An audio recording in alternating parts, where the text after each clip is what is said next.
Alisin siya sa entablado, siya'y bulag. Masisira niya ang Steinway. Ang iisang pangungusap na ito, isang pampublikong insulto mula sa isang kilalang pianist, ay halos tuluyang nagbaon sa isang bagay na sanay naging isang himala. Tahimik at hindi pinapansin, si Anita Soriano ay mag-isang tumayo sa ilalim ng nakakasilaw na spotlight. Hindi siya kumurap, hindi siya nagsalita, basta lumapit siya sa piano at umupo. Nang dumampi ang kanyang mga daliri sa mga tekla, nanigas ang buong madla. Ang lumabas ay hindi basta musika lamang. Isa itong mensahe, isang galaw, isang panawagan. Ito ang kamanghamanghang kwento ng isang dalagang walang nakikita, walang pangalan at walang sariling entablado, ngunit nagturo sa mundo na makinig hindi gamit ang tainga kundi ang puso. Ang kristal asul na ilaw ay tumama sa engrandeng entablado ng Harmonic Theater sa Boston na parang malamig na talim. Isang lugar ito kung saan minsang umaling-awngaw ang mga dakilang sonata sa katahimikan na sobrang banal, na pati ang bagsak ng karayom ay maririnig. Ngayong gabi, puno ng karangyaan at prestihiyo ang bulwagan.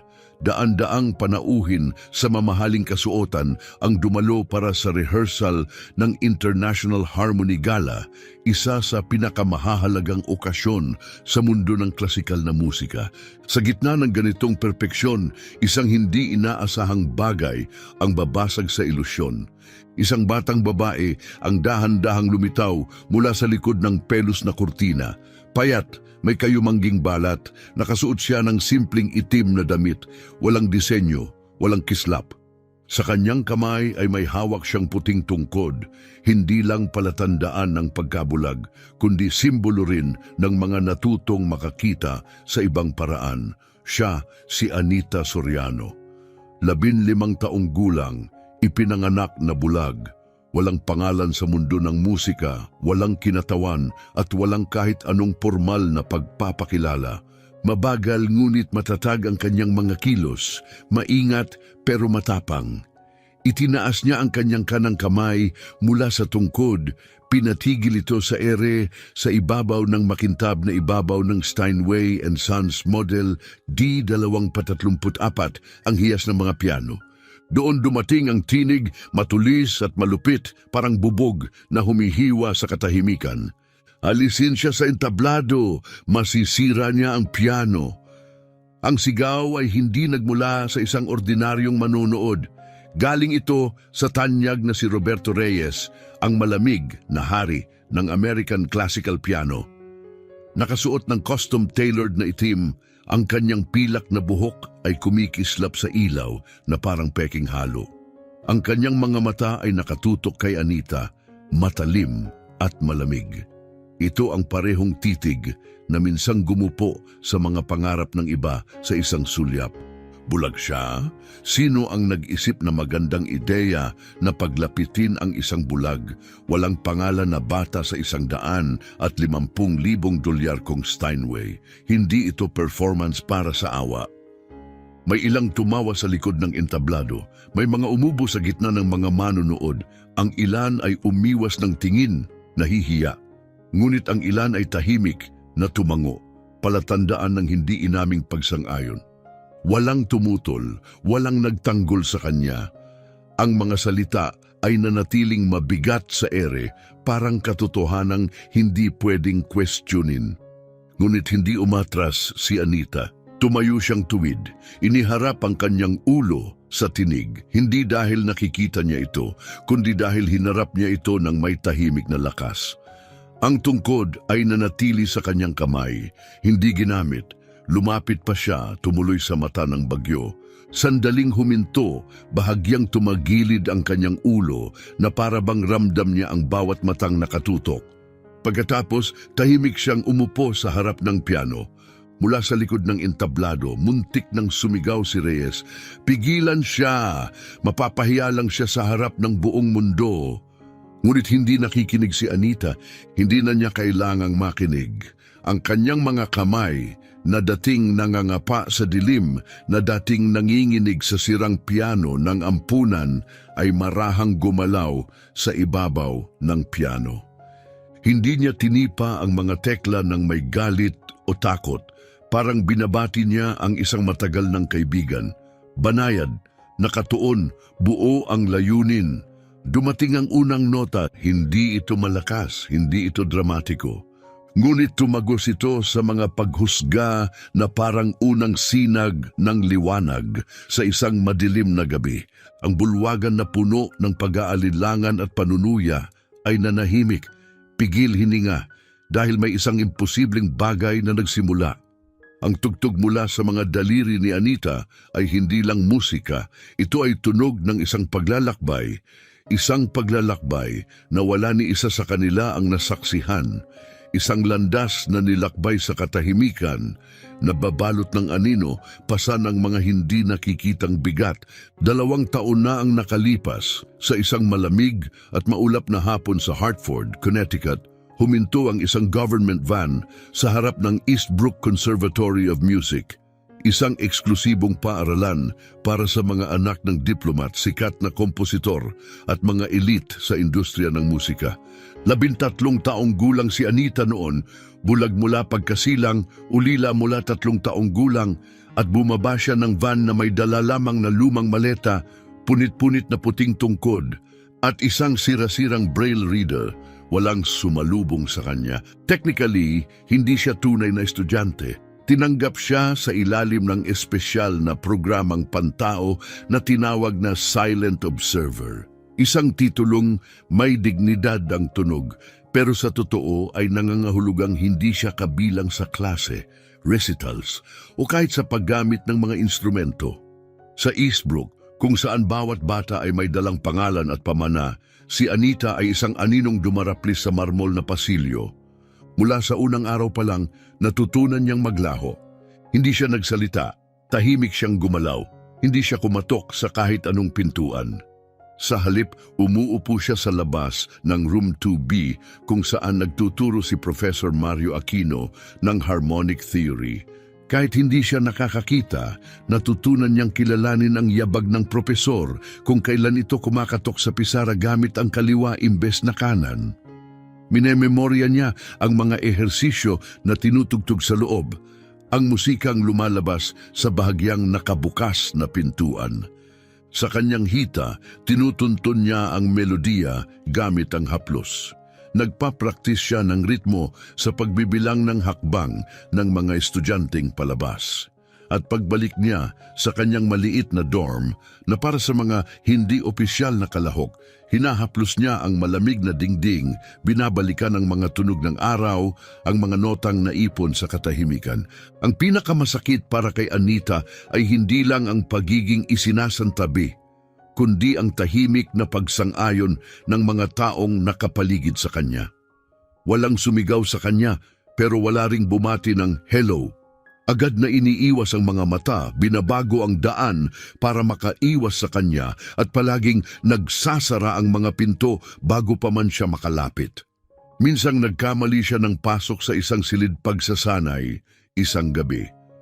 Sa loob ay si John Navarro, isang puting estudyante at anak ng isang senador ng estado. Napangisi ito at tumingin sa mga kaibigan ng may pangungutya. Kailan pa tinanggap ng paaralan ang mga alagang hayop, naghalakakan ng buong silid. Walang sinabi si Anita. Tumigil lang siya sa kinatatayuan. Ang kanyang kamay ay mahinahong nakapatong sa gilid ng piano. Pagkatapos ay tumalikod siya at lumabas, dala ang katahimikan na mas mabigat pa sa anumang sagot.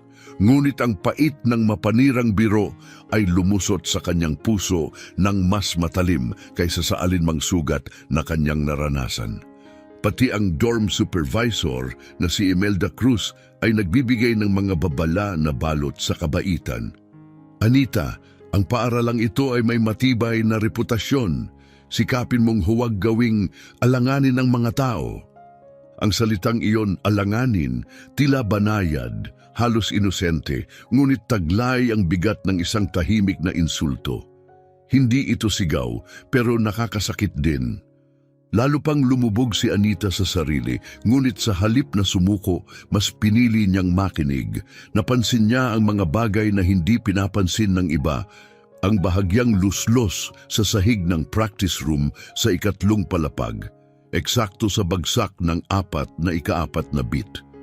Napansin niyang mas mahusay magdala ng mga bass note ang ikalawang palapag, mas nararamdaman hanggang sa buto ang pag-ugong.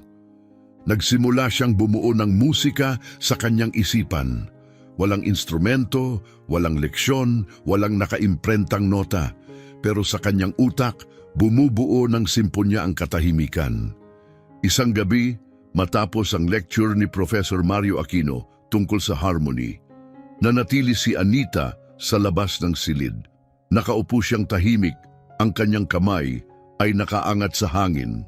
Ang mga daliri gumagalaw na parang tumutugtog ng imahinasyong tugtugin. Tahimik siyang pinanood ni Professor Aquino mula sa hallway. Hindi siya nagsalita, hindi siya gumambala, dahil sa sandaling iyon, naunawaan niya ang isang mahalagang bagay. Hindi kailangan ni Anita ng liwanag para marinig ang musika. Nauunawaan niya ito mula sa mas malalim na pinanggagalingan. Bumuhos ang ulan sa labas, pinuno ng malabong ulap ang buong Eastbrook. Humihip ang malamig na hangin sa mga koridor ng bato at matagal nang nakasarado ang mabibigat na pinto ng mga silid-aralan. Sa Grand Hall, abala ang mga piling estudyante sa usapan tungkol sa scholarship, mga pagtatanghal sa Carnegie Hall at mga kontratang pang-record, mga oportunidad na nakalaan lamang sa may pribilehiyo. Ngunit sa itaas, isang mahinang liwanag ang lumalabas mula sa room 2B, tumatama sa mapagmasid na mukha ni Professor Aquino. Kahit retirado na siya, bumabalik pa rin siya linggo-linggo, hindi para sa papuri, kundi dahil sa tunay niyang pagmamahal sa musika, isang bagay na turing niyang sagrado. Gabing iyon, habang lumabas ang huling estudyante at sumara ang pinto, napansin niya si Anita. Nakaupo ito ng pabaluktot sa tabi ng pader. Ang kamay ay nakataas sa hangin, gumagalaw na parang isang pianistang tumutugtog ng hindi nakikitang melodiya. Hindi alam ni Anita na may nanonood. Binibilang ng kanyang mga daliri ang ritmo. Inaalala ang mga chord sa kanyang alaala, musikang hindi niya kailanman nakita, ngunit lubos na naunawaan. Lumapit si Professor Aquino, ayaw niya itong gulatin. Sa wakas, nang nagsalita siya, ang kanyang tinig ay kalmado at mainit, parang tunog ng isang cello. Nakikinig ka ba sa lecture ko? Bahagyang nagulat si Anita at instinktibong inilapit ang kanyang tungkod, ngunit hindi siya umatras. Tumango siya. Sinusubukan ko lang maisip ang fugue. Hindi siya nagtangkang ipagtanggol ang sarili. Tapat lang niyang sinagot ang tanong at ang mga salitang iyon ay tumimo sa kanya. Umupo si Aquino sa tabi niya sa malamig na batong hagdan. Magkasama silang nakinig sa patak ng ulan sa salamin. Maya-maya, tiningnan niya si Anita, isang batang napakayong tila marupok, pero puno ng apoy, at nagsalita ng isang payak na kataga. Huwag kang humingi ng tawad, ipagpatuloy mo lang ang pagtugtog ng tama. Ito ang kauna-unahang tunay na imbitasyon na natanggap ni Anita sa Eastbrook. At mula sa gabing maulan na iyon, nabuo ang isang ugnayang tahimik ngunit tunay at matibay. Hindi sa ingranding bulwagan ginanap ang kanilang mga leksyon. Naganap ito sa isang madilim at basang storage room kung saan naroon ang isang luma at pudpod na upright piano. Amoy ng lumang sheet music at nakalipas na panahon ng paligid. Walang orchestra, walang Steinway.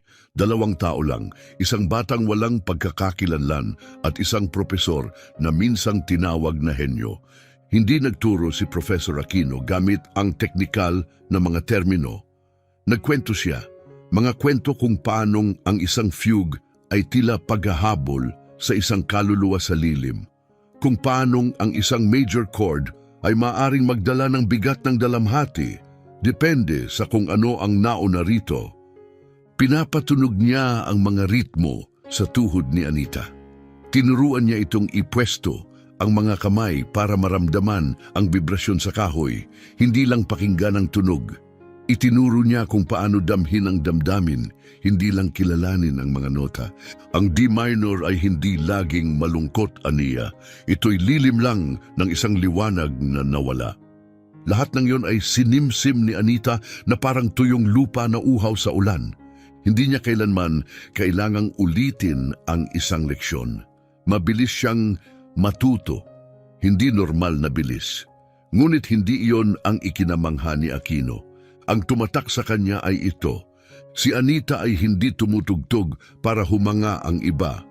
Tumutugtog siya dahil kailangan niya ito. Ang musika ay hindi lang pangarap para sa kanya. Ito ang kanyang lifeline, ang tanging wika na hindi hinawahan ng pang-aalipusta o pagtaboy. Nang dumating ang tagsibol, sumibol ang sariwang mga dahon sa alikabok na bintana ng lumang silid pagsanay. Noon ginawa ni Profesor Aquino ang isang bagay na hindi pa niya nagawa sa 40 taon ng pagtuturo. Sumulat siya ng liham ng rekomendasyon para sa isang estudyanteng walang ID, walang opisyal na pangalan, walang lugar sa anumang listahan. Sa kanyang liham para sa Young Virtuosos Showcase, hindi niya binanggit ang pagkabulag nito. Hindi niya tinalakay ang lahi nito. Hindi niya inilarawan ang mga hirap nito. Sumulat lang siya, Anita Soriano, 15 taong gulang, musika ang kanyang katutubong wika.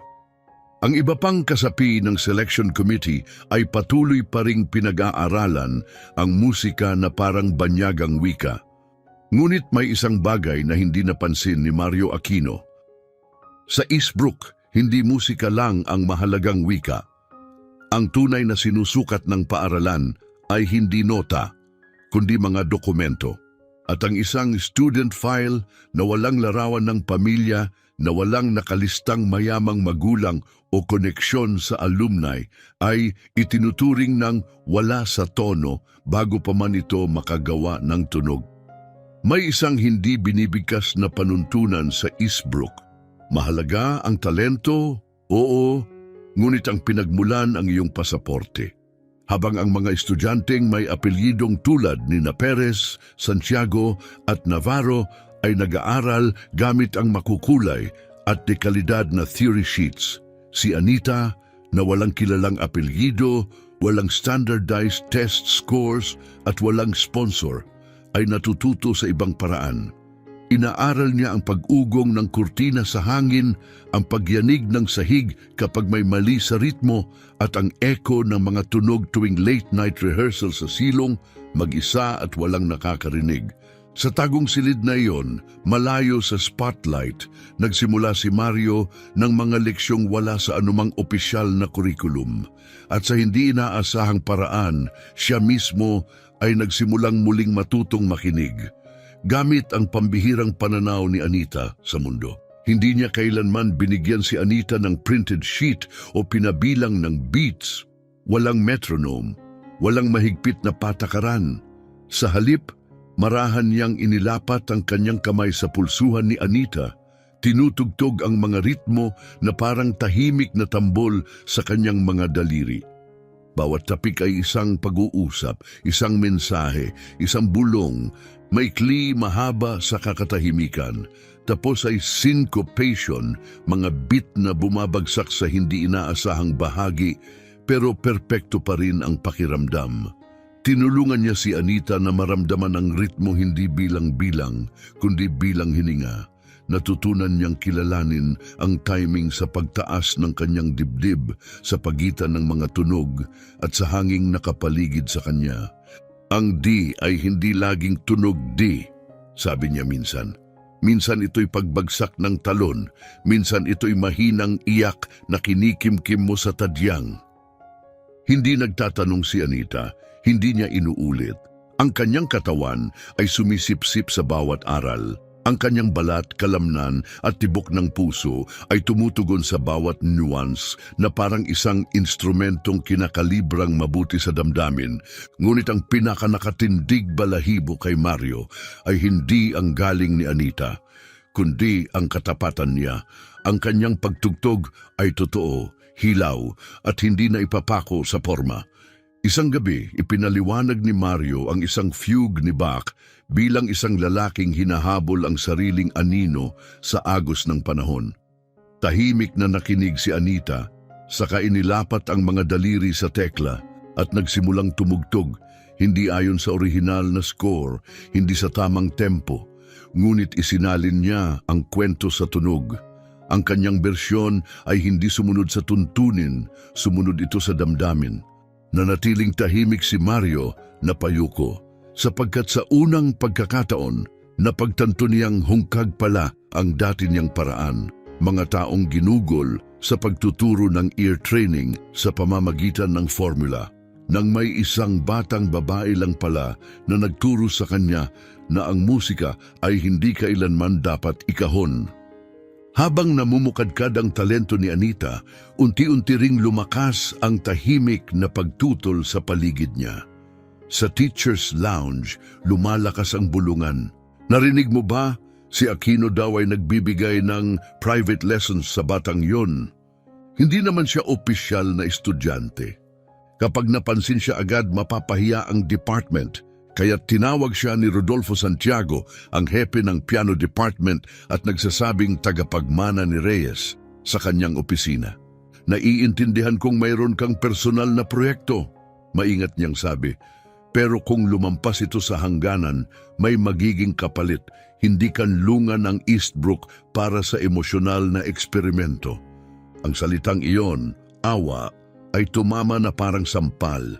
Ngunit hindi nakipagtalo si Mario, isang tahimik na ngiti lamang ang kanyang isinukli at saka siya umalis. Hindi alam ni Anita ang mga usapang iyon, patuloy lang siyang nakikinig. Sa ngayon, hindi na niya kailangan si Mario para matutong tumugtog. Lumampas na siya sa mga leksyon. Nagsimula na siyang ipakita ang mga bagay na hindi kailanman binanggit ni Mario, ang lungkot, ang pananabik ng isang lalaking minsang nasa liwanag. Ngunit huli nang napagtanto na ang lahat ng kanyang itinuro ay hindi talaga narinig. Isang araw, bigla siyang nag-improvise ng isang piraso. Walang nagsabi sa kanya, basta sinimulan niya. Isang suspended chord ang dahan-dahang lumutang, malambot at nakakakilabot. Sa kanya ito dinurog gamit ang isang mababa at basag na nota, parang tunog ng paa sa marupok na yelo. Hindi nagsalita si Mario, ngunit pumatak ang kanyang mga luha. Dahil sa sandaling yon, naunawaan niya hindi lang natututo si Anita, pinagagaling siya nito. At iyon ang dahilan kung bakit sa kabila ng pagtutol ng administrasyon, isinumite ni Mario ang aplikasyon ni Anita para sa pinakaimportanteng audition ng taon. Tahimik niya itong ipinasa.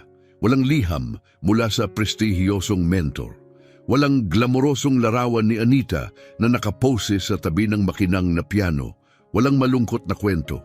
Isang bagay lang, isang maikling audio file, isang recording na ginawa ni Anita sa silong isang maulan na hapon, isang improvised melody, walang tempo marking, walang key signature, walang pamagat.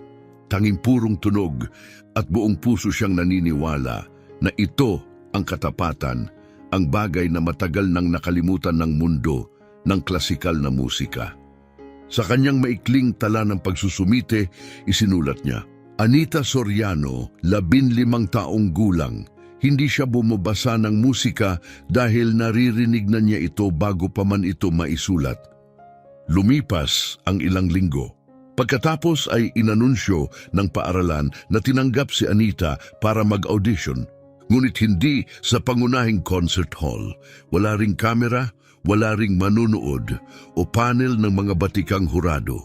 Ang kanyang audition ay itinakda ng alas 7:45 ng umaga. Sa isang practice room sa mas mababang palapag, Room A. Isang upright piano na may tabing pedal sa kaliwa. Isang hurado lamang, walang pangalan. Sa teknikal na definisyon, ito ay oo. Pero sa katotohanan, isa itong tahimik na pagtanggi na nagkunwaring paanyaya. Ngunit hindi nagatubili si Anita, nagising siya ng alas 5 ng umaga. Hindi kumain ng almusal at naghanda, hindi para sa papuri, kundi para lang marinig. Hindi nagsalita si Anita, tahimik siyang naupo sa kanyang silid.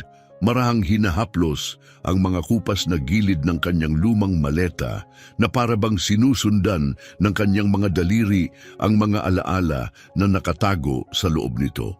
Tahimik lang na naglakad si Mario sa tabi niya, walang salita, ngunit puno ng kaaliwan ang kanyang presensya. Pagdating nila sa pintuan ng silid para sa audition, marahan niyang hinawakan ang malamig na kamay ni Anita at bumulong. Hindi ito tungkol sa pagpili nila sa iyo. Ito'y tungkol sa tanong kung kailangan mo pa ba talaga sila. Dahan-dahang bumukas ang pinto. Ang silid ay hubad at parang ospital. Maliwanag ang puting ilaw ng fluorescent lamp sa kisame. Isang lalaki, nasa edad 50, nakaabang sa loob. Payak ang suot, abong kamiseta, salamin na may manipis na frame. Bahagyang tumango, tila nagmamadaling matapos at umalis. Wala siyang name tag, walang pagbati, walang init. Tanging isang upright piano lamang, may kaunting sira sa mid-range na tunog. Hindi nagtanong si Anita, walang reklamo. Lumakad lang siya ng tahimik, inilapag ang kanyang puting tungkod sa gilid at umupo sa luma at may kalmot na piano bench. Ang kanyang mga kamay ay lumutang sa itaas ng mga tekla, parang muling paghipo sa isang peklat mula sa matagal ng sugat. Huminga siya ng malalim at nagsimulang tumugtog, Rachmaninoff's Prelude in G minor. Isang piraso ng musika na puno ng pagsubok, nangangailangan ng teknikal na kahusayan at emosyonal na lalim. Para sa karamihan, ito ay isang pagsusulit. Para kay Anita, ito ay alaala na muling nabuhay. Naalala niya ang gabing una niya itong narinig, mag-isa mula sa isang maingay at may static na radyo sa kanyang sulok. Wala siyang nakita kailanman na sheet music nito at hindi niya ito kailangang makita. Ang kanyang kanang kamay ang nagkuwento ng damdamin. Ang kanyang kaliwa ang nagsalaysay ng isang paglalakbay. Nakapikit ang kanyang mga ulap na mata, hindi sa dilim, kundi sa matinding pagtutok. Hindi niya iniiwasan ang hurado. Nakikinig siya sa loob, sa isang bagay na siya lang ang maaaring makarinig. Nang tuluyang lumubog ang huling nota sa katahimikan, ang silid ay nanatiling walang tunog, walang palakpakan, walang papuri, tanging isang bahagyang tango mula sa hurado na nagsulat ng ilang tala sa papel at saka tahimik na lumabas. Mabilis na isinara ang pinto, isang tunog na malakas at tumataginting sa katahimikan. Nanatiling nakaupo si Anita ng ilang sandali pa, hindi umaasang palakpakan, hindi umaasa ng pag-apruba, kundi nakikinig sa sarili sa huling pagkakataon. Tahimik niyang itinatanong, nasabi ko ba ang kailangan kong sabihin? Ang hindi niya alam ay may isang taong lihim na nanonood sa dilim ng hallway malapit sa tech booth. Si Ginong Ortega, ang janitor ng paaralan, isang tahimik na lalaki na may uban, kadalasang hindi napapansin ng mga estudyante, ay hindi sinasadyang nasaksihan ang buong audition. Hindi siya eksperto sa musika, ngunit siya ang naglilinis ng mga sahig kung saan minsang tumugtog ang mga alamat tulad ni Rachmaninoff. Siya rin ang nagpapalit ng bombilya nang dumaan si Duke Ellington. At sa pagtugtog ni Anita, may naramdaman siyang sagrado. Sa isang iglap, inilabas niya ang kanyang lumang telepono mula sa coat, binuksan ang camera app at kinunan ang huling bahagi ng pagtatanghal ni Anita. Walang espesyal na anggulo, walang editing, walang epekto, purong video lang. Pinangalanan niya ito ng simple, The Blind Girl Plays Rachmaninoff Alone in a Side Room. Pagkatapos, in-upload niya ito sa isang lumang musicians forum na sinalihan niya pa noong early 2000s, umaasang may isang taong makakaalala ng sandaling iyon. Kinabukasan, nakatanggap si Anita ng maikling mensahe mula sa selection committee. Salamat sa iyong pagsisikap. Sa kasamaang palad, hindi ka napili upang tumugtog ngayong taon. Walang paliwanag, walang feedback, walang pangalawang pagkakataon. Ngunit ang hindi nila alam, ang katahimikan nila ang siyang nagsindi ng mas malakas na tinig. Nang matanggap ni Mario ang opisyal na rejection sa email, 2 pangungusap lang ito. Walang pasasalamat, walang komento, wala ring binanggit tungkol sa performance ni Anita. Pinrint niya ito, tiniklop sa 3 bahagi at inilagay sa drawer. Hindi niya ito ipinakita kay Anita. At si Anita ay hindi nagtanong. Pareho nilang naunawaan ang isang bagay, isang malalim at masakit na katotohanan. Minsan, ang katahimikan ang pinakamalakas na sagot ng mundong hindi kayang tanggapin ang hindi nito naiintindihan. Ngunit hindi nagtagal ang katahimikang iyon. 3 araw matapos ang audition, ang video na in-upload ni G. Ortega, walang anunsyo, walang ingay, ay lumitaw sa YouTube. Ang pamagat ay malinaw, tapat at hindi pakulo. Blind Girl Rejected by Conservatory Plays Rachmaninoff from Memory. Sa simula, kaunti lang ang nanood. Karamihan ay mga tagasunod ng mga forum ng klasikal na musika. May ilang simpleng komento. Medyo sablay ang tunog pero ramdam mo ang puso. Sinong nag-record nito? Sino siya hanggang sa may umapoy? Si Ricardo Villamar, isang kilalang Argentine pianist na natutong tumugtog gamit ang isang kamay matapos ang isang trahedyang aksidente ang nakapanood ng video. Ipinost niya ito sa kanyang personal page. Ang kanyang caption ay maikli, "Umiyak ako. 10 taon na mula noong huling umiyak ako dahil sa musika." Sunod na nag-share ang isang music blogger mula sa Berlin sa Twitter.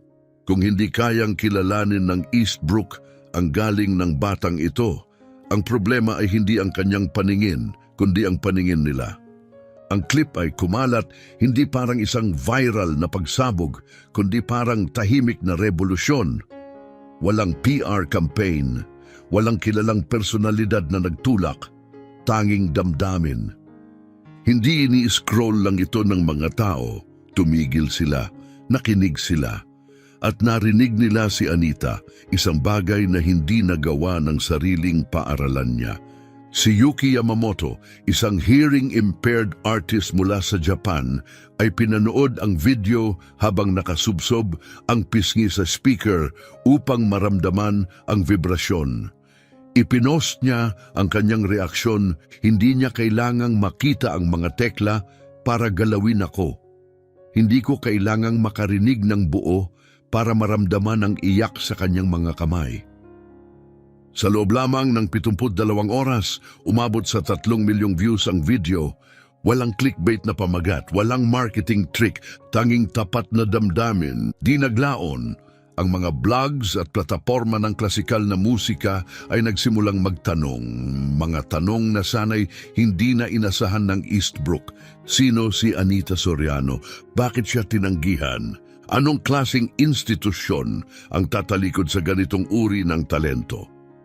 Sa loob ng boardroom ng Eastbrook, binagsak ni Rodolfo Santiago ang kanyang palad sa mesa. Isa lang tong uso sa internet, mariin niyang sabi. Isa lang siyang batang tumutugtog gamit ang pakiramdam. Walang teknika, walang estruktura, walang formal na harmony. Hindi na namin kontrolado ang media frenzy, reklamo ng ilan. Ngunit si Paula Lopez, ang communications director ng Eastbrook, ay namumutla habang tinapik ang isang key at ipinakita ang isang tweet sa screen ng boardroom. Galing ito sa International Music Institute. Napanood namin ang video, gusto naming buksan ni Anita Soriano ang World Harmony Gala ngayong taon. Sumunod ang isang katahimikang mas mabigat, mas malamig kaysa sa anumang lamig na naramdaman ni Anita sa paglalakad sa mga malulungkot na koridor ng Eastbrook. Binasag ni Santiago ang katahimikan.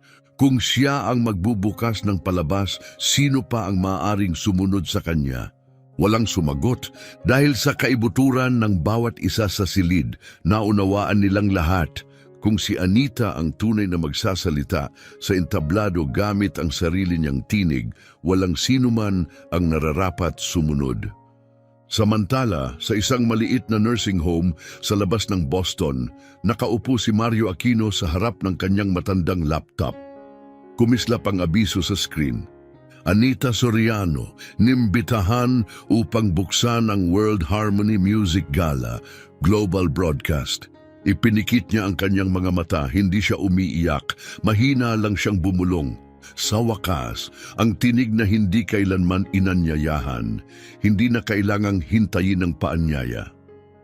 Kinabukasan, bago pa sumilip ang araw sa kurtina, nakaupo si Anita sa isang lumang kahoy na mesa sa maliit nilang apartment na kasama si Mario. Maingat niyang sinusundan ng daliri ang naka-emboss na braille letters sa isang makapal na sobre na nagmula sa New York, ipinadala overnight. Hindi niya ito pinunit, hindi na niya kailangang gawin. Ang tekstura ng unang mga salita pa lang ay nagsabi na ng lahat. International Gala of Human Harmony, Performance Invitation. At sa kauna-unahang pagkakataon, hindi na siya ang humihiling na mapakinggan.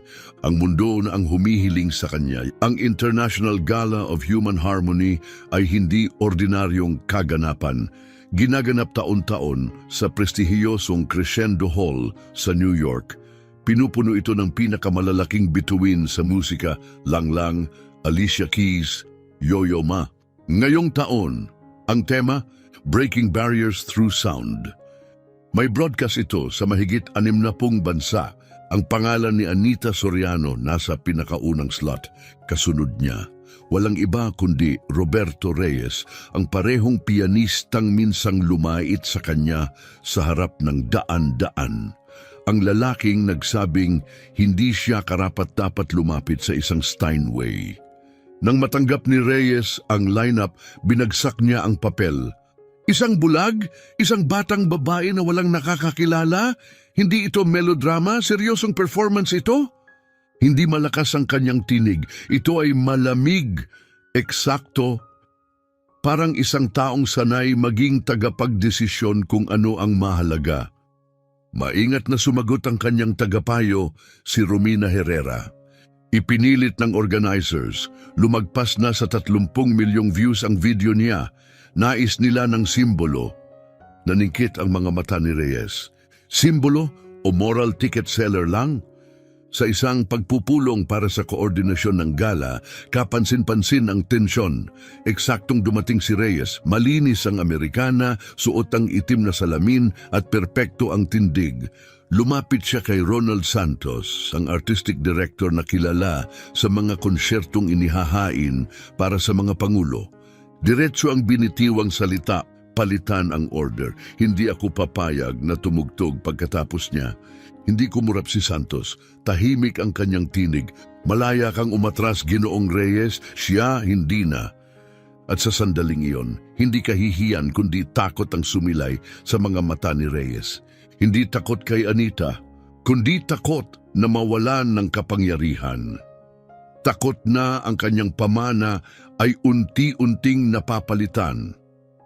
Hindi ng karibal, kundi ng katotohanan mismo. Samantala, sa isang simpleng hotel room malapit sa venue, nakatayo si Anita sa harap ng bintana sa ika-17 palapag. Walang assistant, walang entourage, tanging bulong ng hangin ng New York at ugong ng trapiko sa ibaba. Nasa likod niya si Mario, hawak ang kanyang performance dress. Itim. Simple, walang kinang, walang burda. Hinipo ito ni Anita at ngumiti, hindi ito kailangang kuminang, Ania. Kailangan lang nitong tumunog ng tama. Tumango si Mario. Ngayong gabi, maririnig ka ng mundo sa ibang paraan. Bahagyang tumagilid ang ulo ni Anita, hindi sa mata, hindi sa paghusga, kundi sa bagay na nakalimutan na nila, ang puso. At nang gabing iyon, sa ilalim ng gintong arko ng Crescendo Hall, habang bumubukas ang pelos na kurtina at lumitaw ang mga salita sa screen, opening performance, Anita Soriano, USA. Lumakad siya papunta sa liwanag. Ito ang batang minsang sinabihang hindi bagay, na itinakwil dahil siya'y bulag, na tinanggihan dahil wala siyang apelyido, sponsor o titulong dala. Ngunit ngayong gabi, hindi siya lumabas para maghiganti. Lumabas siya upang ibahagi ang tinig na minsang sinubukang patahimikin. Dim ang ilaw ng rehearsal kumpara sa spotlight ng show, ngunit sapat na para ipakita ang kalmot sa entablado, ang kupas na gilid ng frame ng piano. Kalma si Anita. Hindi nagmadali, hindi nag-alinlangan. Walang humawak sa kanya, hindi niya kailangan ng gabay. Ang kanyang mga pandama ay sumusunod sa pagkaluskos ng sahig. Sa mahina ngunit malinaw na hinga ng technician sa gilid, sa amoy ng pawis mula sa upuan ng konduktor. Ito ang kanyang mga palatandaan, hindi nakikita ngunit lubos na nauunawaan. Nahanap niya ang kanyang lugar sa tabi ng Steinway at Sons D234, ang grand piano para sa mga elite. Ang makintab nitong ibabaw ay sumalamin sa kanyang mukha. At sa nakaraan na minsang tumangging bigyan siya ng lugar sa instrumentong ito. Umupo si Anita. Maingat niyang inilapag ang kanyang puting tungkod sa gilid. Pagkatapos ay inilapat ang kanyang mga kamay sa mga tekla. Walang sheet music, walang metronome, walang conductor. Tanging katotohanan na isinambit sa nag-iisang wika na hindi na maaaring baliwalain ng mundo. Walang nagsabi sa kanya kung kailan magsisimula. Tahimik siyang naupo sa harap ng piano. Sa gilid ng entablado, nakatayo si Reyes na nakayakap ang mga braso. Matalim ang titig, naghihintay sa kanyang pagkakamali. Handa siyang sumugod, bawiin ang entablado sa sandaling siya ay madapa. Ngunit ang sumunod ay gumiba sa lahat ng inaasahan. Hindi sinimulan ni Anita ang isang klasikong obra. Hindi niya ginamit ang Rachmaninoff o Bach upang humanga. Hindi siya tumugtog ng anumang pamilyar. Sa halip, lumika siya ng isang ganap na bagong musika. Doon mismo, sa mismong sandaling iyon. Isang melodiya na hindi mula sa nakasulat na nota, kundi mula sa alaala, sugat at hininga. Ang unang nota, isang malambot at naglalambiting G, ay lumutang na parang tinig ng isang batang naghahanap sa gitna ng karamihan, umaasang muling matagpuan ang isang pamilyar na boses. Sumunod ang mga kalat-kalat na chord, wasak at muling tinahi, parang mga lumang alaala na binubuo sa ilalim ng kalungkutan. Ang kaliwang kamay niya ay nagsalaysay ng pagtutol, hindi lang lungkot, mga chord na nanginginig sa tahimik na galit. Ang kanang kamay ay gumalaw ng mabilis, hindi pinakinis, ngunit tapat, parang mga daliring humahanap sa dilim para muling mahagkan ang isang nawalang tao. Sa loob lamang ng ilang minuto, nagbago ang buong silid. Tumigil sa galaw ang mga technician, walang humipo sa ilaw. Pinabayaan ng sound engineer ang mga kontrol. Ni ang rehearsal director ay hindi kumilos. At si Reyes na tumugtog na sa mga katedral sa buong Europa na minsang nagpahinto ng mga pinakamatitinding kritiko ay nanatiling tulalang nakatayo. Dahil naintindihan niya ang kanyang naririnig at kinatakutan niya ito, hindi tumutugtog si Anita upang humanga. Tumutugtog siya upang magpahayag. Bawat nota ay hindi lamang musika, kundi isang mensahe, isang tinig para sa lahat ng minsang tinanggihan. Hindi dahil walang galing, kundi dahil hindi sila akma. Ang mga mababang nota ay parang mga palihim na panunuya na dinanas niya sa Eastbrook. Ang mga mataas ay parang mga duyan ng awit ng isang inang ang boses ay nabubuhay na lamang sa alaala. At saka dumating ang sandaling walang tunog, kapwa nakapahinga ang kanyang mga kamay, tatlong tibok ng katahimikan. At sa espasyong yon, narinig ng madla ang kanilang sarili, ang pag-ayos sa kanilang upuan, ang higpit sa kanilang lalamunan. Pagkatapos, ang rurok, tinamaan ng kanyang kaliwang kamay ang isang minor septimo. Ang kanan ay lumanding sa maling nota, hindi dahil sa pagkakamali, kundi dahil sa layunin, isang disonanteng sigaw para sa bawat guro na tumawa sa kanya, bawat estudyanteng nagtawanan sa kanyang tindig, bawat entabladong isinara sa kanya. Ito ay hindi isang performance, ito ay isang patotoo. At nang matapos ito, hindi siya nagtapos sa matayog na flourishes. Nagtapos siya sa katahimikan, walang palakpakan, walang tagpo ng ilaw, walang biglaang blackout. Nanatili si Reyes sa anino, ngunit ngayon ang nakita niya ay hindi na isang bulag na babae.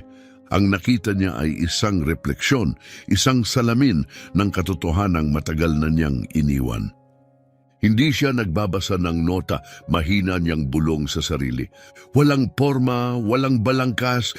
Ito ang musika ko noon bago ko nawala ang totoo.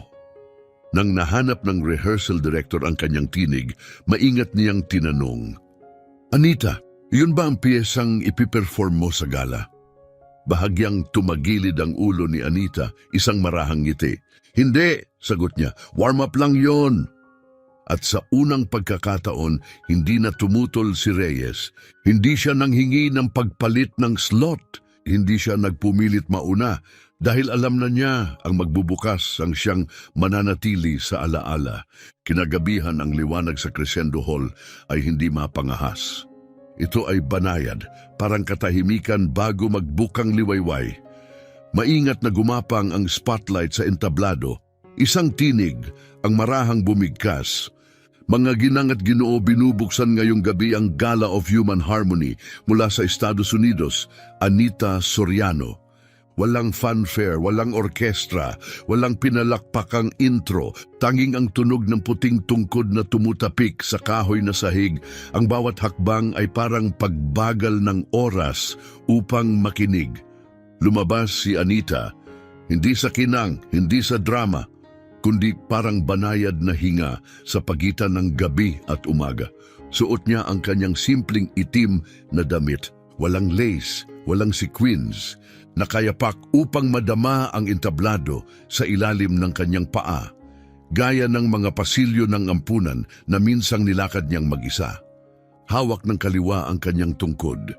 Sa kanan, isang maliit na kahoy na plauta, ang nag-iisang alaala ng kanyang ina.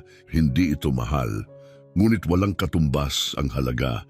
Ito ang gamit ng kanyang ina upang patulugin siya noong unang dumilim ang mundo.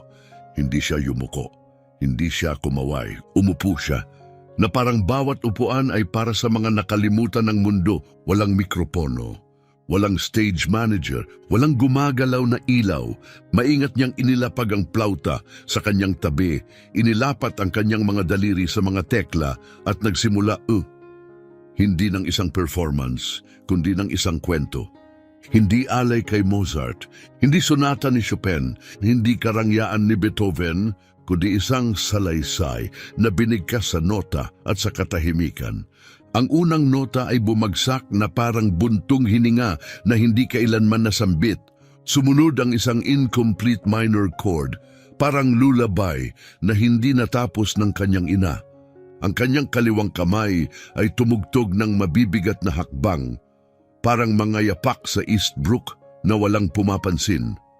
Ang kanang kamay ay marahan, parang daliring muling sinusundan ang mga lumang sugat. At ang mga tagapanood, ambassador, donor, mga haligi ng mundo ng musika ay hindi na nanonood na parang taga-sulyap. Nakaupo sila na parang mga batang muling tinuturuan kung paanong makinig. At saka sila umiyak, hindi dahil sa awa, hindi dahil siya'y bulag, hindi dahil nakabasag siya ng hadlang, kundi dahil sa unang pagkakataon may tumugtog para sa kanila. Hindi upang humanga sila, kundi upang ibahagi ang bagay na matagal na nilang inililibing sa loob nila. Sa kalagitnaan, inangat ni Anita ang kanyang mga kamay mula sa piano. Hindi siya tumayo. Tahimik niyang kinuha ang kahoy na plauta, inilapit ito sa kanyang labi at tumugtog. Hindi nang kilalang tugtugin, hindi nang inensayong melodiya, kundi ng tunog ng alaala, ng pagkawala, ng pag-ibig, ng liwanag sa gitna ng dilim. Ang tunog ng plauta ay marupok, hindi matalim, kundi nanginginig, parang tinig ng isang batang tumatawag mula sa isang lugar na matagal nang nakalimutan. At sa panginginig na iyon, may taglay itong isang bagay na mahalaga, pag-asa. Isang tahimik na paniniwala na hanggat kaya niyang lumikha ng tunog, buhay pa rin siya. Ang buong teatro ay huminto sa paghinga, hindi dahil sa engrandeng pagtatanghal, kundi sa katahimikan ng katotohanan.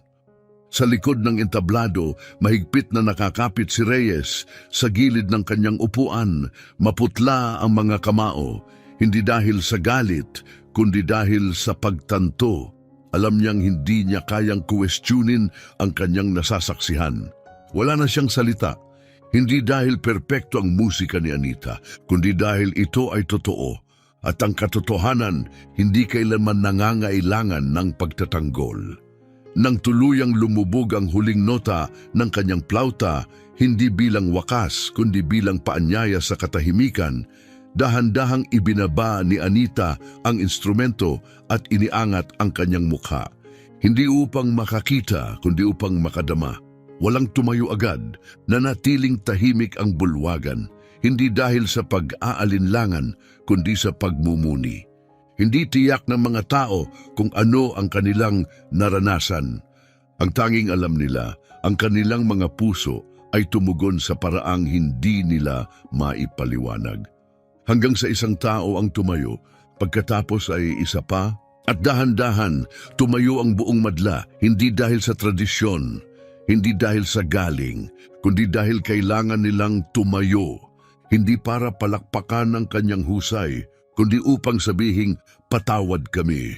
Para sa mga tao ng katahimikan, para sa mga tinig na hindi kailanman narinig. Sa likod ng entablado, tahimik na tumayo si Mario Aquino, inalis ang kanyang salamin. Hindi siya umiyak, hindi siya nagsalita, marahan niyang bumulong.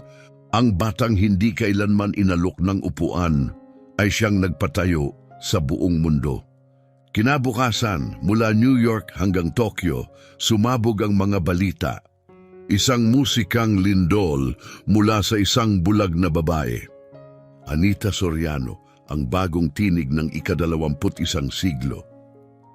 Hindi isang pagtatanghal, isang paggising. Ang opisyal na video ng kanyang pagtatanghal sa gala ay in-upload. Umabot ito sa 5 milyong views sa loob ng 24 na oras. Dumagsa ang mga mensahe, mga alok para sa interviews, talk shows, multimilyong kontrata. Ngunit hindi tumugon si Anita, hindi siya nag-post, hindi siya lumabas, hindi siya tumanggap ng regalo. Tahimik siyang naupo sa kahoy na mesa ng kanilang hotel room. Ang kanyang mga daliri ay gumagalaw sa mga imahinasyong tekla. Inaalala ang bawat tunog mula sa kanyang alaala. 3 araw matapos ang gala, dumating ang isang kinatawan mula sa Silver Sound Records, isa sa mga pinakatanyag na recording labels sa buong mundo. Nakaitim na suit, may dalang puting orchids at isang kontratang 30 pahina na naka-ink sa ginto. Binuksan ni Anita ang pinto. Hindi niya ito pinapasok. Hindi siya ngumiti o nakipagkamay. Bahagyang tumagilid ang kanyang ulo at nagtanong, "Alam mo ba kung ano ang prelude?" Napatigil ang lalaki. Panimula? Bahagya siyang tumango. Kung gayon ang nangyari nung gabi, hindi pa yon ang kwento. Simula pa lamang yon. At hindi pa ako handang ilimbag ang unang pahina. Walang makapagsabi kung bakit niya tinanggihan ang lahat. Walang interview, walang press conference, walang pagtanggap ng alok. Ayon sa manager ng hotel, nag-check out si Anita ng 4:00 ng madaling araw kasama si Professor Aquino, dala lamang ang isang maliit na maleta, kanyang puting tungkod at plautang kahoy ng kanyang ina. Ang destinasyon nila, Salzburg, Sa mga bundok, sa Eastbrook Conservatory, isang liham ang dumating sa boardroom. Isang anonymous donor ang nag-alok ng $2 milyong na grant sa isang kondisyon. Ang pondo ay ilalaan sa isang training program para sa mga musikerong may kapansanan. Ang pangalan ng programa, The Anita Soriano Initiative. Tahimik na naupo si Rodolfo Santiago ang minsang tumanggi sa kanyang audition. Sa harap niya, nakalatag ang New York Times front page. Ang headline, tumugtog siya ng 6 na minuto. Nakinig ang mundo sa loob ng 6 na milyong segundo. Ang sa kauna-unahang pagkakataon sa kanyang karera, nagduda siya. Hindi niya alam kung ito ay bagong kabanata o kung siya ay matagal nang nabura sa kwento. Malayo sa mga kamera, sa isang maliit na kahoy na kubo sa kagubatan ng Salzburg, hindi tumutugtog si Anita. Hindi siya nagpa-publish, hindi niya binabanggit ang kanyang pangalan. Tuwing umaga, lumalakad siya ng nakayapak sa nagyayelong damo, nauupo sa tabi ng bintanang tanaw ang Alps at nakikinig. Sa hangin, sa mga ibon, sa katahimikan. Hindi ako nawawala, minsan niyang sinabi kay Mario. Naghihintay lang ako para sa tunay na Kabanata 1. Samantala sa kabilang panig ng mundo, patuloy pa rin si Roberto Reyes sa mga konsyerto, puno pa rin ang mga bulwagan. Nanatiling tanyag ang kanyang pangalan, flawless pa rin ang kanyang mga daliri. Ngunit sa loob, hungkag ang musika dahil mula nung gabing iyon, isang linya ang hindi na umalis sa kanyang isipan. Tumutugtog ako upang makuha ang madla. Tumutugtog siya upang iligtas ang mga kaluluwa at iniligtas niya ako kahit hindi niya kailanman nakita ang aking mukha. Sa katahimikan ng mga lambak ng Salzburg, habang ang mundo ay pilit na hinahanap ang batang nagpaluha sa isang buong teatro, pinili ni Anita Soriano ang ibang paraan ng pananatili, hindi sa ilalim ng ilaw, kundi sa tinta. Nagsimulang dumating ang mga liham, mga sulat kamay, nanginginig ang mga letra, may lumatkupas na mga postcard. Hindi mula sa mga artista, hindi mula sa mga kritiko, kundi mula sa isang bilanggo na sumulat gamit ang lapis mula sa silid-aklatan. Isang batang may bone cancer, 10 taong gulang. Isang binging batang lalaki na natutong tumugtog ng piano sa pagdama sa sahig. Isang ama na may demensya na hindi na maalala ang pangalan ng kanyang anak. Mula sa mga taong hindi kailanman tinawag sa pangalan. Hindi sumagot si Anita ng salita. Sa halip, sumagot siya ng musika, hindi sa email, hindi sa recordings, kundi sa mano-manong isinulat na sheet music, sa kayumangging tinta, sa seda, mga notasyon na walang nagturo sa kanya, musikang walang kailangan na sukat, tanging damdamin, at walang ginawang kopya. Dahil may mga awiting hindi kailanman nilikhang ulitin, kundi upang matanggap lamang ng mga pusong tunay na nangangailangan na marinig ito. Walang copyright, walang pangalan, walang pag-aangkin. Bawat piyesa ni Anita ay hindi isinulat para angkinin, kundi upang maramdaman. Tugon ito sa mga sugat na walang pangalan, sa mga alaala na walang bibig. Hindi kailanman pumirma si Anita sa kanyang mga komposisyon. Tanging isang linya lang ang makikita sa ibaba, naka-emboss sa braille, makinig gamit ang bahaging nakalimot na sa wika. Isang ina na nawalan ng 4 na taong gulang na anak dahil sa cancer ay nakatanggap ng sobre sa kanyang mailbox. Walang return address. Tanging pangalan niya isinulat sa kamay. Sa loob nito, isang sulat kamay na piyesa na may pamagat, ang hiningang iniwan mo. Walang makakapagtugtog nito ng perpekto. Ngunit nang ibigay niya ito sa isang batang pianistang subukan, ang mga notang lumutang sa silid ay parang hiningang naiipit sa pagitan ng tulog at alaala. Hindi siya umiyak, hindi siya nabasag. Tahimik siyang naupo. Ang kamay ay nakapatong sa kanyang dibdib, mahina niyang bulong. Nandito ka pa rin. Sa isang kulungan sa Georgia, isang lalaking nagsisilbi ng 17 taon ay sumulat ng liham. Aniya, gabi-gabi niyang tinatapik ang mga daliri sa pader. Sinusubukang maalala ang tunog ng piano ng kanyang ina.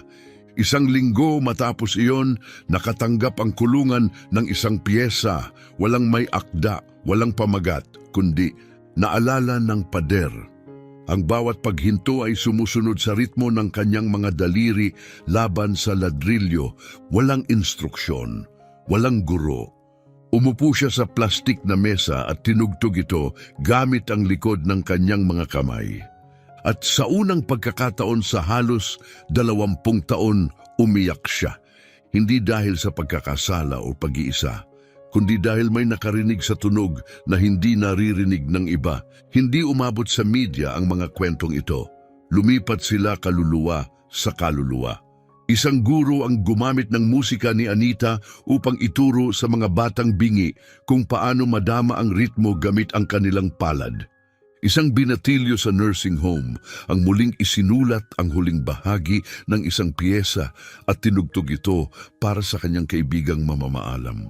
Isang lalaking may autism ang ginamit ang isang piyesa ni Anita bilang background music ng kanyang unang video tungkol sa sakit ng hindi makapagsalita pero kailangan pa ring maunawaan. At sa isang lugar sa mundo, patuloy na tumugtog si Roberto Reyes. Ngunit ngayon, bawat beses na siya'y nauupo upang tugtugin ang isang nocturne, isang tahimik na tanong ang bumabalik sa kanya. Kailan ako huling sumulat ng musika para lang tulungan ang isang taong ayaw ng maramdamang invisible? Sa Eastbrook Conservatory, isang estudyanteng bulag na nagngangalang Noir ang nakakita ng piyesang nakadikit sa pinto ng ensemble room. Walang pamagat, walang pangalan, tanging isang linya para sa mga hindi kailanman pinili, ngunit patuloy pa ring nagsalita. Tinugtog niya ito sa kanyang graduation, tumayo ang madla, hindi dahil ito ay makinis o perpekto, kundi dahil may isang taong nagsalita para sa kanila. Hindi alam ni Anita kung sino ang nagbabahagi ng mga kwentong ito. Hindi niya hinanap, ayaw niyang hanapin, dahil para sa kanya, hindi tungkol sa marinig ang musika, kundi sa magpaalala sa isang tao, saan man, na hindi siya nag-iisa. Ang musika ay minsan niyang sinabi kay Mario habang sila'y nakaupo sa tabi ng apoy, ay hindi para sa tainga, ito'y para ipaalala na may isang taong nakakaalala sa iyo. Mula Salzburg hanggang Paris hanggang Florence, sunod-sunod ang dumating na mga imbitasyon sa kanyang kubo sa bundok. Wala siyang binuksan, wala siyang sinagot, hanggang isang araw dumating ang isang makapal na sobre, may gintong gilid, sinelyuhan ng wax na may selyo ng sinaunang alpa. Inabot ito sa kamay mula mismo sa Royal Council of Arts sa London. Sa loob, ang opisyal na imbitasyon kay Anita Soriano bilang tatanggap ng Artisan Prize. Ang pinakabatang na parangalan, unang bulag at unang walang formal na edukasyon sa musika na tumanggap nito. Isang parangal na ibinibigay lamang bawat 10 taon para sa artistang binago kung paano nakikinig ang mundo. Tahimik na inilapag ni Mario ang liham sa mesa.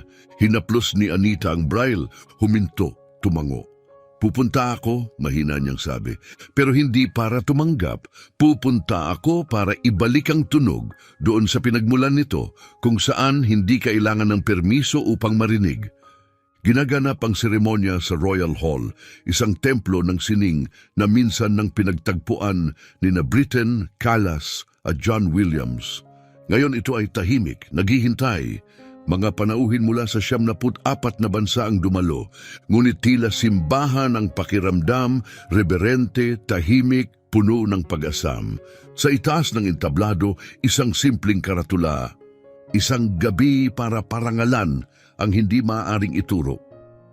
Dumating si Anita sa oras, walang engranding pasok, walang makeup, walang mga flash ng kamera.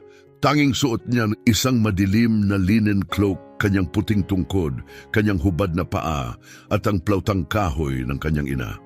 Lumakad siya gaya ng lagi niyang paglakad, tahimik parang dapit hapon na bumababa sa pasilyong matagal nang walang mga yapak. Walang patikim, walang pambungad, walang palakpakan. Yumuko siya, hindi sa madla kundi pataas, na parang may kinikilalang isang di nakikitang gabay. Isang taong minsang nagturo sa kanya na hindi kailangan ng liwanag upang marinig ang musika. Lumapit ang mga tagapag-ayos, dala ang artisan prize, isang kristal na eskultura sa ibabaw ng daang taong gulang na roble. Hinaplos ito ni Anita sandali. Pagkatapos, maingat niya itong inilapag sa podium. Hindi niya ito itinaas, hindi siya nag-pose, hindi siya nagpasalamat sa mundo, hindi niya kailangan ng titulo. Ang mundo ang may kailangan nito at binuksan niya ang case ng plauta at dahan-dahang itinaas ito. Hindi bilang instrumento, kundi bilang alaala na ibinabalik sa hangin. Walang mikropono, walang backing track, walang orkestra, tumugtog siya. Isang payak na melodiya, walang tempo, walang estruktura, walang label, isang tugtuging hindi maikahon sa scale o signature. Nagsimula ito sa mababa, mahina, kalahating hinga, kalahating tono. Pagkatapos ay yumuko ito patungo sa mga pira-pirasong duyan ng kanta, gaya ng mga inaawit habang umiiyak ang isang ina na yakap ang kanyang anak sa dilim. Pagkatapos ay ilang maiikling nota, malungkot, parang yapak ng isang taong papunta sa lugar na akala niya ay hindi siya kailanman pinayagang marating. At ang buong madla na natiling nakaupo, hindi dahil sa utos, kundi dahil may isang bagay sa kanila ang nakita at sa katahimikan na iyon, naalala ng mundo ang matagal na nitong nakalimutan. Ang pinakamalalim na musika ay hindi galing sa tunog, kundi sa katahimikang binubuksan nito. Walang kumilos, walang kumurap, maging ang paghinga ay tila delikado na para bang anumang tunog ay makakasira sa isang bagay na banal na nakabitin sa hangin. Sa panel ng mga hurado, isang matandang kompositor ang pahapyaw na nagpahid ng luha at bumulong. Hindi siya tumutugtog ng musika, ibinabalik niya ito. At nang matapos si Anita, walang ingranding pagtatapos, walang malakas na huling chord, tanging mahaba at naglalambiting katahimikan, parang pamamaalam na masyadong malalim para masabi. Inyuko niya ang ulo, ibinalik ang plauta sa kanyang case at tahimik na bumaba ng entablado, parang hindi siya kailanman naroon. Walang palakpakan, walang standing ovation, walang sigawang bravo, dahil wala nang kailangang sabihin. Kinabukasan, ang mga pahayagan sa buong mundo ay nagsulat ng tungkol sa kanya. Ngunit walang headline na tumawag sa kanya ng henyo o tinig ng isang henerasyon. Tanging isang parirala lang ang lumitaw kahit saan, bumalik ang katahimikan. Sa parehong araw, nagtipo ng Royal Council sa isang emergency meeting. Matapos ang 3 oras sa likod ng saradong pinto, inilabas nila ang isang pahayag. Simula ngayong taon, ang Artisan Prize ay muling papangalanan bilang De Anita Soriano Honor, hindi upang ipagdiwang ang isang tao, kundi upang alalahanin ang matagal na nating nakalimutan. Ang musika ay hindi paraan upang sakupin ang mundo. Ito ang daan pabalik sa ating sarili.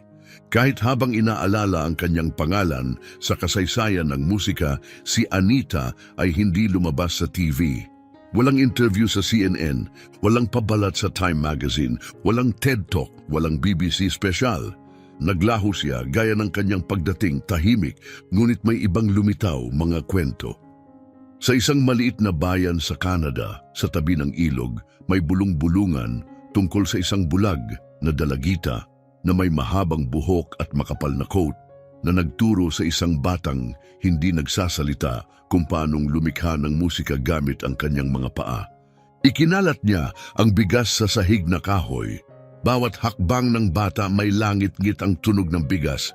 Yun ang unang beat mo, sabi niya. Naglakad silang paikot dahan-dahan.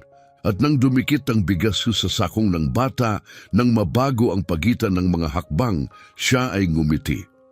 Matapos ang 9 na taon ng katahimikan, tumawa siya, malakas. Sa isang bayang rural sa Texas, isang batang bingi na tinawag noon na hindi bagay sa musika ay biglang tumugtog ng kanyang unang balada.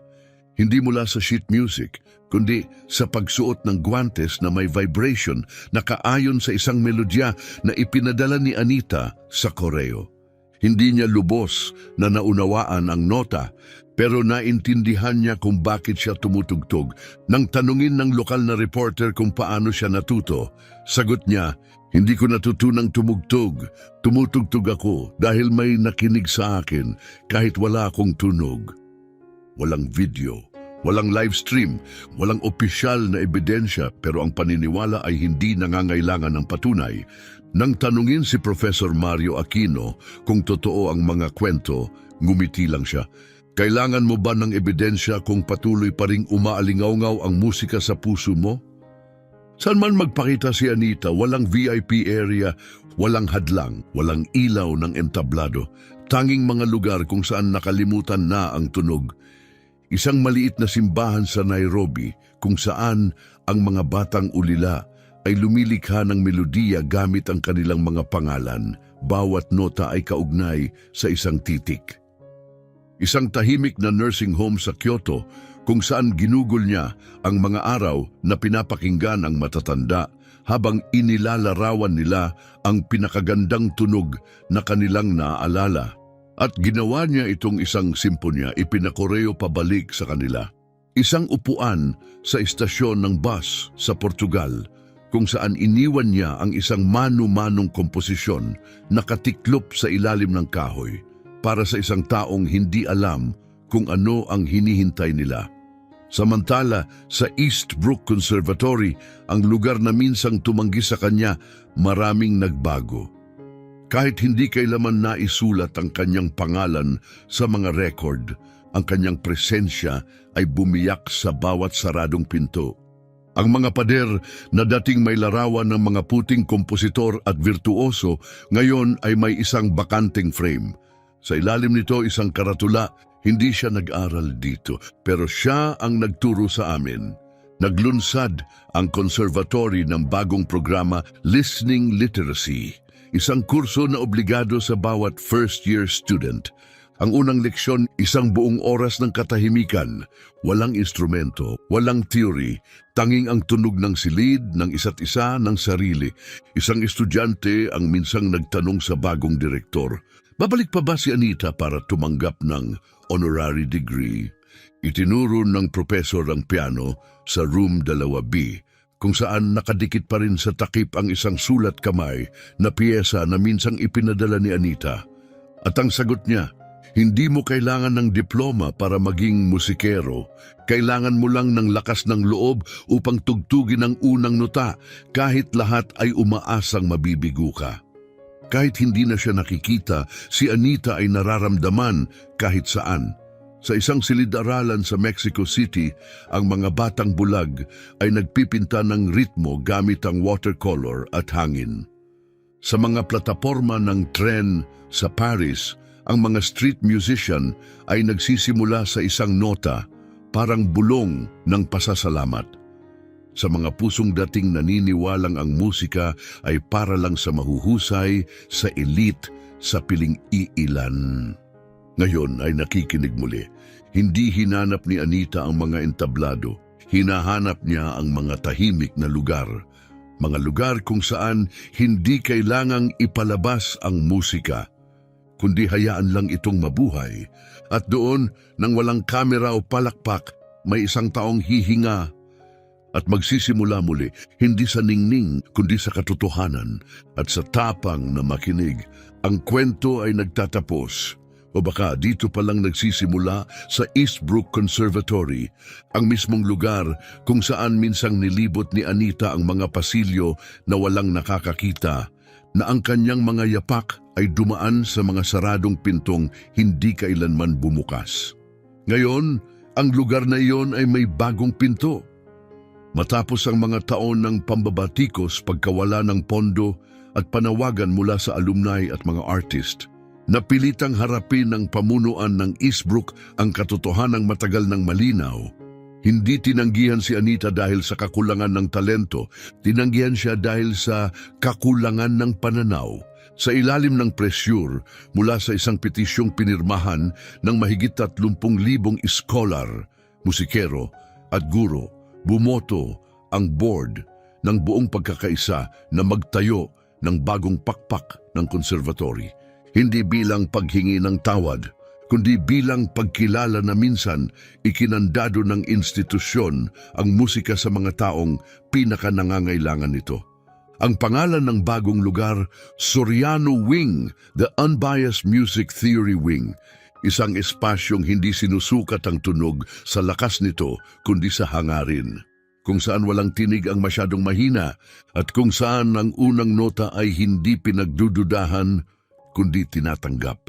Ang Soriano Wing ay hindi katulad ng kahit anong gusali na nakita ng Eastbrook noon. Walang gintong tarangkahan, walang pulang karpet, walang dambuhalang larawan ng mga maestro, walang elitistang studio na may grand piano. Sa halip, ito'y isang lugar na hindi itinayo para makita, kundi para makinig. May mga studio na may 3 dimensyon na sound system kung saan ang mga hindi makarinig ay maaaring madama ang musika sa kanilang balat. Maluluwag na hallway, walang hagdan na sumasagot sa galaw gamit ang banayad na pagbabago ng liwanag. Ginagabayan ang mga may kapansanan sa paningin na parang tahimik na kasama. Isang silid ng musika na iniimbitahan ng mga estudyante na lumikha gamit ang ordinaryong bagay, mga tasa, lubid, hininga, maliliit na bato. Sa gitna ng estruktura ay may isang katahimikang patio, bukas sa langit, napapalibutan ng makinis na puting pader. Walang bubong, walang rebulto. Tanging isang linya lamang nakaukit sa braille. Ang katahimikan ay hindi kawalan ng tunog. Ito ang lugar kung saan naghihintay ang lahat upang marinig. Walang rebulto ni Anita. Walang larawan, walang plake, hindi dahil siya'y nakalimutan, kundi dahil ang kanyang kawalan ang naging kanyang pinakamakapangyarihang presensya. Minsan niyang sinabi, hindi ko kailangang tumayo sa gitna. Ang kailangan ko lang ay may mangahas na simulan ang melodiya mula sa lugar kung saan ako tumahimik. At dahil doon, ang kanyang tinig ay patuloy na nabubuhay sa bawat unang nota na tinutugtog dito. Sa pagbubukas ng Soriano Wing, si Professor Mario Aquino, ngayoy ubanin, may tungkod at matagal ng retirado, ay inanyayahang magsalita. Hindi siya nagbigay ng mahabang talumpati. Tanging alaala ang kanyang ibinahagi, isang bulag na batang babae nakaupo sa labas ng silid-aralan nakikinig. Hindi gamit ang tainga, kundi gamit ang mga daliri na nakadikit sa sahig. Tumingin siya sa bagong gusali at sinabi, ay ito ang lugar para sa mga batang minsang sinabihan ng hindi para sa iyo ang musika. Hindi nila kailangang humingi ng pahintulot upang madama ang tunog. Dito ipinapanganak ang tunog. Si Reyes, ang dating pinupuri ngunit minsang nagmalupit kay Anita, ay hindi inimbitahan. Ngunit dumating siya, tahimik siyang tumayo sa dulo ng karamihan, hindi nakilala. Si Mario lamang ang nakakita at nagbigay ng marahang tango. Hindi nagsalita si Reyes. Tinitigan lang niya ang walang laman na pader ng patio. Binabasa ang kanyang mga salita sa braille.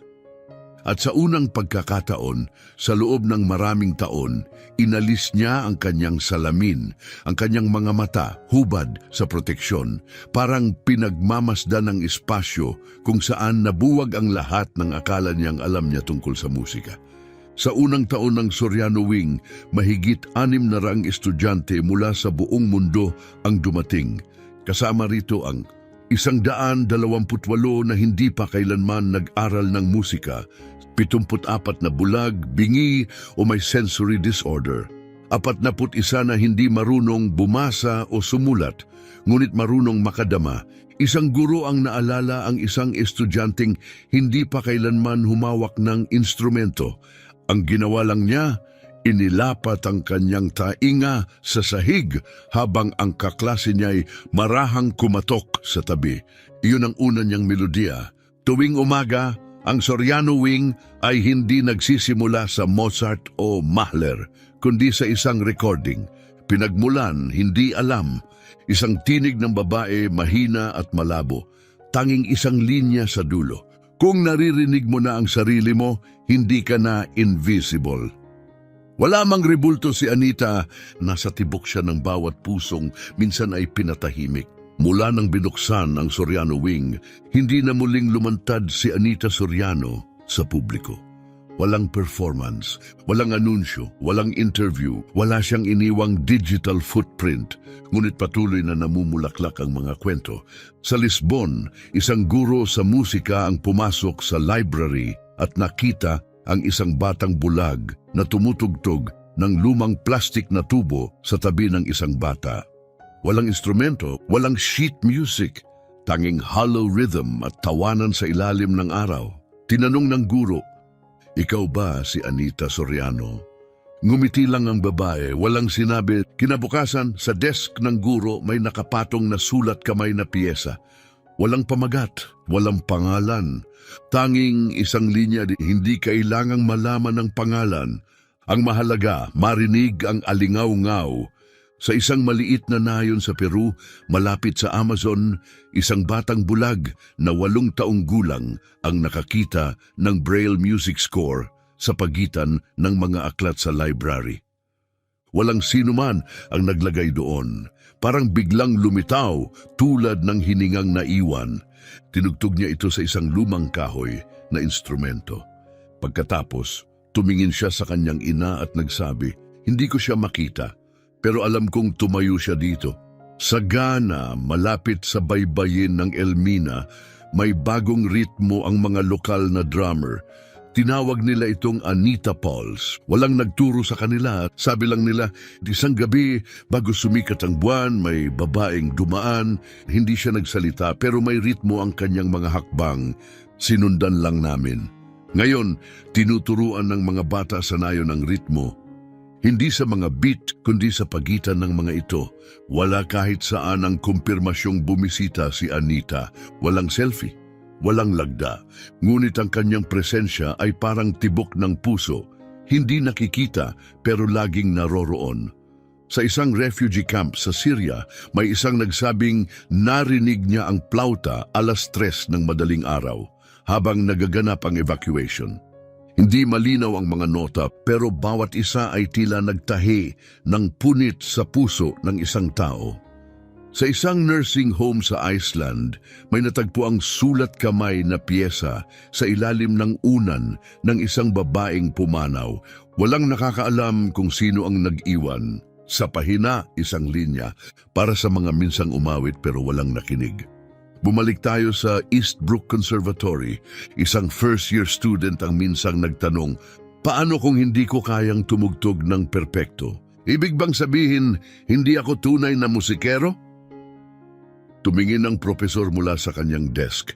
Itinuro ang espasyo sa pagitan ng 2 nota sa sheet music. "Naririnig mo ba ang tunog sa katahimikang ito?" Nag-alinlangan ang estudyante. "Hindi." Ngumiti ang propesor, "Kung gayon, handa ka na. Dahil ang taong pinakanakaintindi sa katahimikan, minsang nakaupo lang sa labas ng pintuang ito, wakas. O baka, simula pa lang. Kung nais mo, maaari ko itong i-layout bilang aklat, i-publish bilang ebook, o buuin bilang koleksyong pangmusika o audio experience. Ang kwentong ito, tulad ng musika ni Anita, ay hindi para sa entablado lamang. Ito'y alay sa bawat puso na marunong makinig. Sa New Delhi, Buenos Aires, Johannesburg, Oslo, New Orleans at Hanoi, may bagong musika na nagsimulang tumubo. Tinawag silang Quiet Music Labs. Sa mga klaseng ito, hindi nagsisimula ang mga estudyante sa pagtugtog ng instrumento. Nagsisimula sila sa pakikinig. Bawat sesyon ay may iisang kasunduan. Umupo ng tahimik sa loob ng 5 minuto. Pumikit. Huwag hahawak sa anuman. At saka itatanong ng guro, "Ano ang narinig mo?" At sa bawat sagot, isang bagong awitin ang ipinapanganak, hindi mula sa mga nota sa pahina, kundi mula sa mga puwang sa pagitan ng tunog. Mula sa hindi nakikita, hindi napapansin, at tunay na nadarama. Samantala, si Reyes, ngayoy matanda na, matagal nang nagretiro, ay tahimik na namumuhay sa isang maliit na apartment sa tabing ilog ng Boston. Wala nang entablado, wala nang palakpakan, tanging isang alikabok na piano ang makintab nitong ibabaw ay kupas na. At isang piyesang isinulat sa braille ang nasa stand. Hindi niya ito mabasa, ngunit tinutugtog niya ito tuwing umaga mula sa alaala, mula sa pagsisisi. Sa isang seminar noon, tumingin siya kay Mario Aquino at nagtanong, kung isusulat ko muli ang lahat ng komposisyon ko para lang sa isang batang babae na minsan kong itinulak palayo. Upang maramdaman niyang tanggap siya, huli na ba ang lahat? Tahimik na sumagot si Mario, hindi kailanman huli kung isusulat mo ito gamit ang mga bagay na nawala sa iyo. Hindi nawala si Anita Soriano. Nalusaw siya sa ritmo ng mundo, sa mga tunog ng batang tumutugtog sa mga lata sa eskinita, sa mga hiningang naging duyan ng awit, sa unang notang tinugtog ng mga kamay na minsang naniwalang hindi sila karapat-dapat lumikha ng musika. Isang umagang taglamig sa isang tahimik na baryo sa bundok ng Bhutan, may nakitang isang piraso ng sheet music na nakasabit sa pinto ng isang maliit na templo. Walang pamagat, walang pangalan, walang instruksyon. Tanging isang linya lang, kung may narinig ka sa loob ng katahimikan, ibig sabihin minsan ay naroon ako. At kaya ang batang minsang pinahiya dahil sa paghawak ng isang Steinway. Ang batang itinakwil, kinalimutan, itinulak sa katahimikan, ang siyang nagturo sa mundo hindi lamang kung paanong makinig sa musika, kundi kung paanong makinig sa sarili. Hindi hinangad ni Anita Soriano na maalala bilang alamat. Ninais lang niyang may isang tao, isa lang, ang makadama na siya'y nakita, na hindi na siya invisible. At mula sa hangaring iyon, mula sa isang masakit na pampublikong pagtanggi, mula sa isang walang pangalang piyesa at isang lumang plautang kahoy, binago niya ang paraan ng ating pakikinig habang buhay. At ikaw, nakarinig ka na ba ng isang melodiya hindi sa tunog, kundi sa pinakatahimik na bahagi ng iyong puso? Kung oo, inaanyayahan ka naming ibahagi ito sa mga komento sa ibaba. Dahil marahil, ang kwento mo ang kailangan marinig ng iba. Kung hinipo ka ng kwentong ito, i-like mo ito, i-share sa isang kaibigan at mag-subscribe sa aming channel. Dito kami nagbabahagi ng mga paglalakbay na humihigit pa sa mga nota at instrumento. Tungo sa kaluluwa ng musika at pagkatao. Dahil ang ilang musika, hindi kailangang malakas. Kailangan lang nitong maging sapat ang lali upang manatili sa'yo, magpakailanman